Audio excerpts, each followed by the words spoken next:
Raid's 6th anniversary is here, and we've got a bunch of great news for you.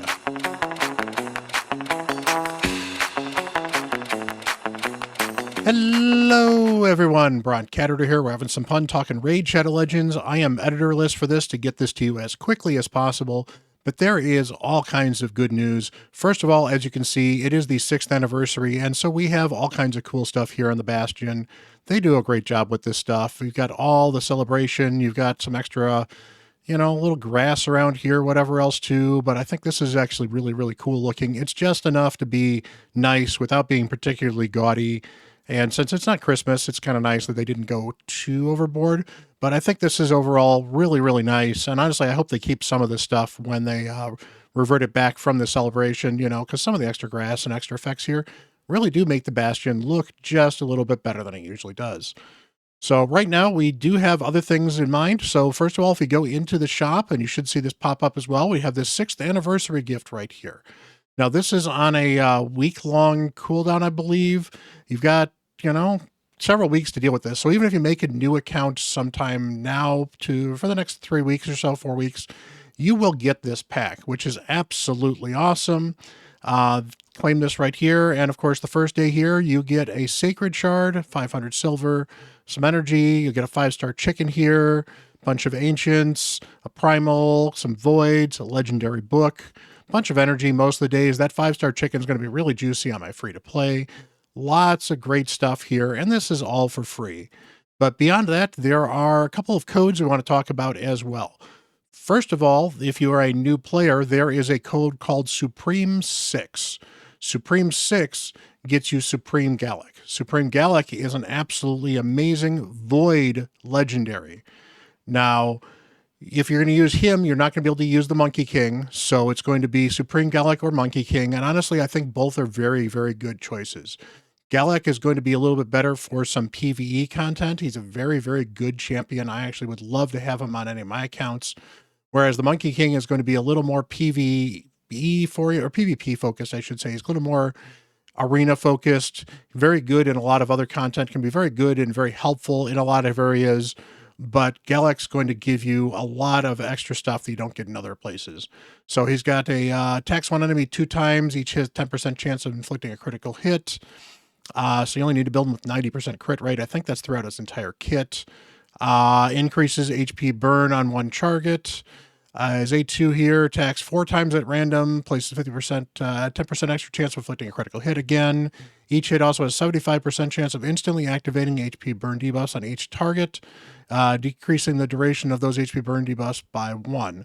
So basically, he doesn't decrease it an extra turn. It just, the way they say it here, it activates with a decrease, unlike somebody like a Theodore who then extends them and then activates it and doesn't decrease them effectively. Fills his champion's turn meter by 30% or more, 3 if HP burn debuffs are activated during this attack. So gets some extra turn meter as well, so he gets the chance to go again. Finally, he puts HP burn, block debuffs, and decrease speed up. These are 3 of the more important debuffs to throw up against Hydra. The HP burns are great because those are ways to hit through and do extra damage. They hit through the poison cloud. Block buffs can prevent the poison cloud, as well as other buffs as well. Decrease speed lets you take more turns. This could also be useful against Chimera. He could be actually a very fun champion against Chimera now that I think about it. I think he'd be kind of fun. Again, has a good chance of hitting critical hits. So you can build him for a ton of damage. Finally, when they receive a fear, true fear, freeze, provoke, sleep, stun, or petrification, they instantly remove it, heals this champion, and then grants an extra turn. So very, very good for constantly getting his turn on, taking extra turns, doing more stuff.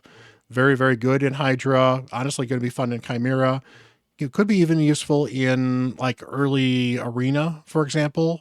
He's actually a possible counter for an Armands for an early account, for example, because Armands will stun you, and then he ignores that stun and immediately takes a turn.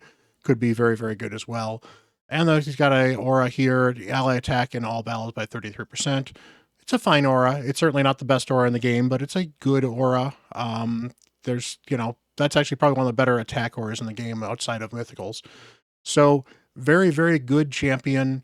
I think it's a worthy code to think about if you're going to be starting a new game. And if you are starting a new game, use my link down below. I have a copy of Zargala. So you'll actually get his partner in crime. Zargala is Gallic's wife in the lore. And you'll get her for free. You'll also, of course, get Supreme Gallic with the code. And at level 15, you'll get yourself an Ugo as well. So get yourself a couple of really good Hydra champions, good all over in PvE content. Using Supreme Gallic code, I think you'll be in great shape. So my understanding is this is only good for most of this month of March. I don't know how much longer the code's going to run after that, but Supreme 6 is the code if you want to get yourself a Gallic as a new player. The other code that we should talk about here is there is another code. I think I announced it on my YouTube stuff for a while, but I want to announce it here as well since we're talking about all kinds of cool news. Yes, it is Spring Tricks 2GT. Now, if I do it, I've actually done it on this account beforehand. That gets you 50 energy and a 4-star chicken and some other stuff as well. The chicken is great. The energy is kind of meh, but you know what? It's free stuff, so don't complain about it too much. Finally, there is another promo code that you can get yourself. Let's show you how to get that one.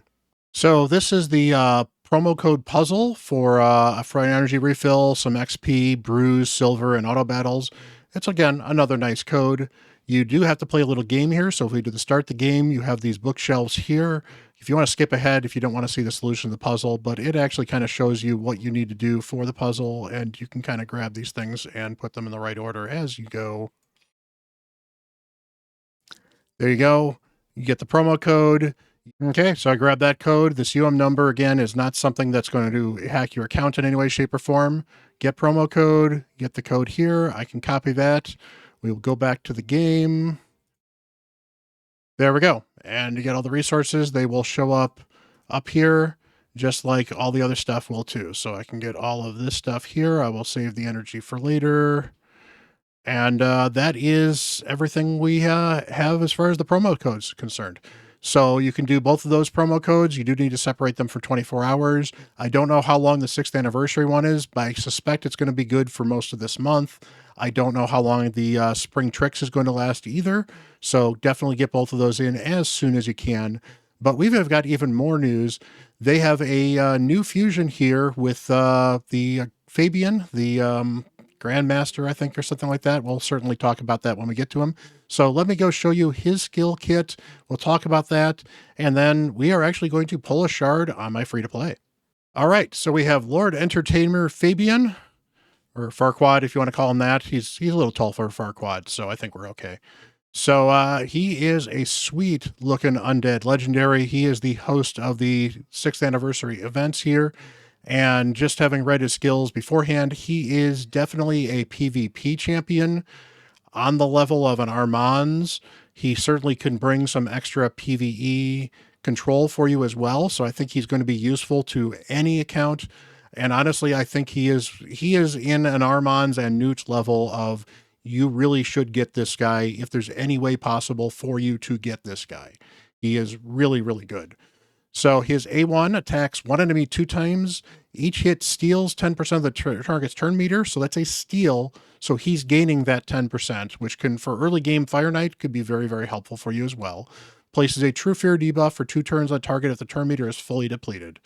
That part's not super exciting, but that the True Fear is actually very helpful if you read the rest of his kit, which we're going to.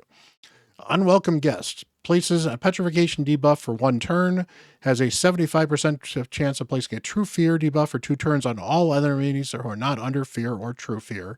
That bucks up to a 100%. So he'll eventually just do True Fear and petrification. And he has a passive effect on this that activates this skill whenever an enemy under a Fear or True Fear debuff successfully uses their skill. So if he fears somebody, they take their turn, he will then try to petrify them and put True Fears on everybody else again, repeatedly. Only one skill will activate if there's multiple Fabians, so you can't get like a machine gun Fabian trying to control this by having multiples on a team. That makes sense, but that is still absolutely amazing. It does mean that if they actually, basically means if somebody gets a turn on a True Fear, he's going to try to crowd control them and everybody else. And if they don't get their turn, well, they lost their turn, which was the point. Spectral Flourish attacks all enemies before attacking, has a 75% chance of decrease the duration of all enemy buffs by 3 turns. Now, this is a better cleanse than most cleanses. because the duration doesn't provoke sheep. Now, his petrification and true fear does sheep him, so you definitely could be sheep fodder in some way, shape, or form. But this doesn't do sheep. This is one of the best ways to get through things like Stone Skin.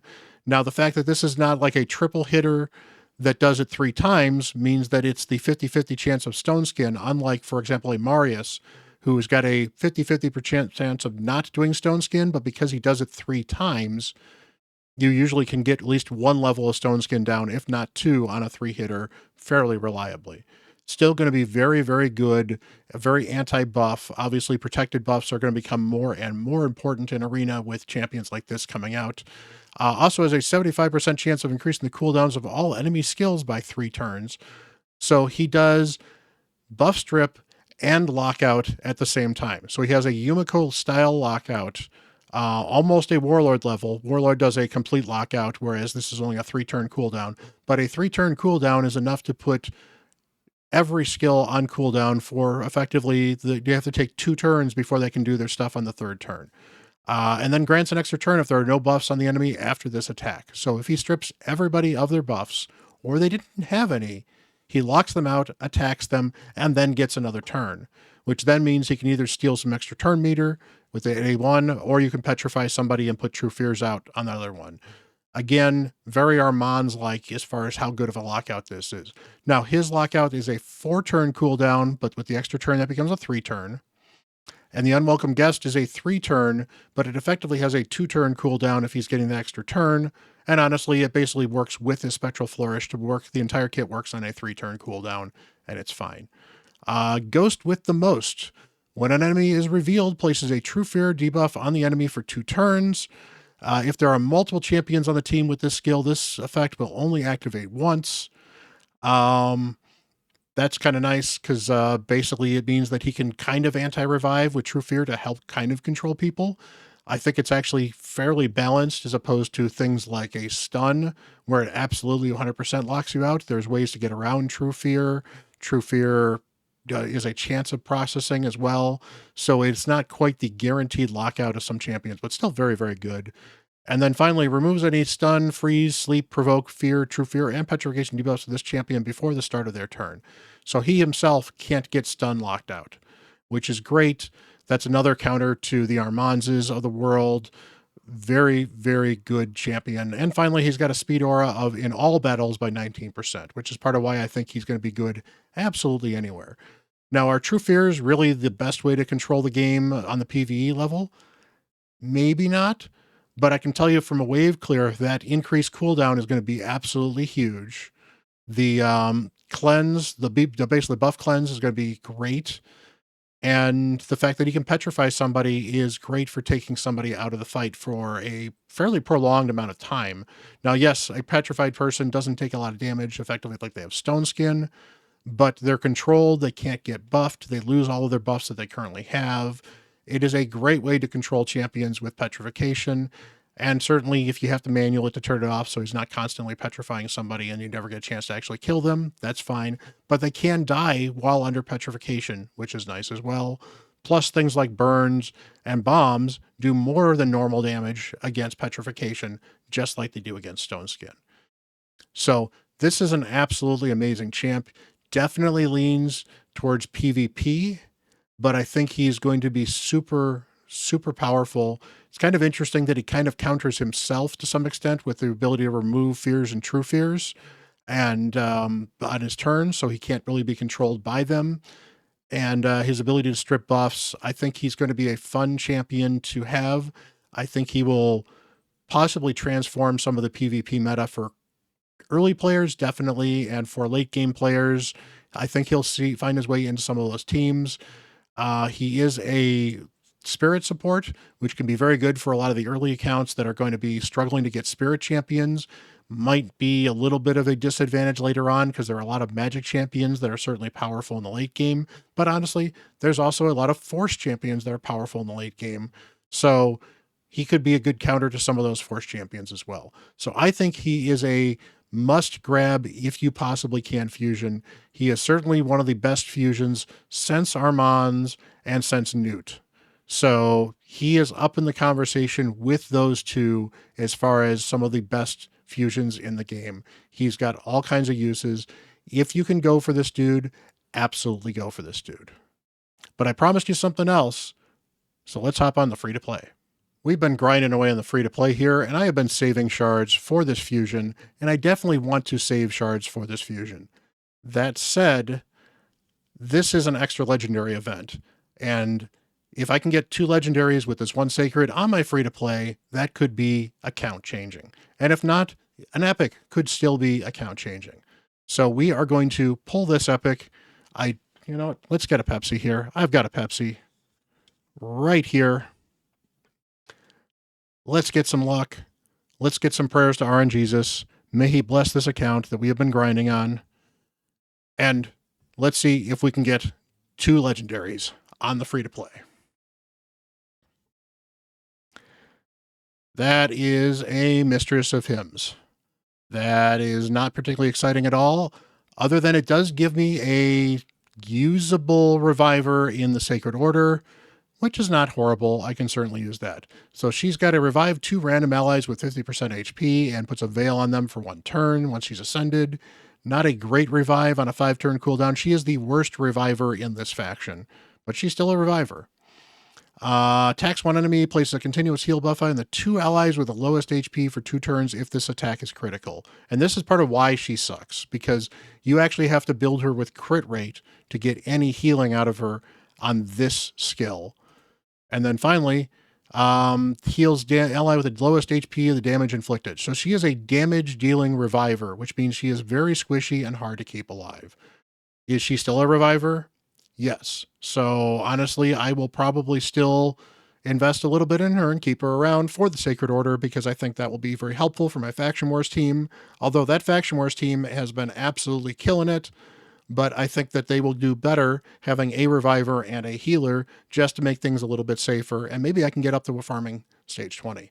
So, there we go. Wasn't the champion we were looking for, but you know what? I am certainly excited. I am going to try to do this fusion on the free-to-play, because even though we're only going to get less than 2 weeks with Fabian, I think he could absolutely transform this account significantly enough that I could possibly push some more dungeons and do some other stuff. Plus, it gives me the opportunity to kind of push some of the dungeons and push this account just a little bit harder to actually make a fusion. So I am looking forward to it. We'll see how well it works. And you know what? If I end up bowing out of the fusion because I want to make sure that I make it through this challenge alive, well, that's what we're going to do.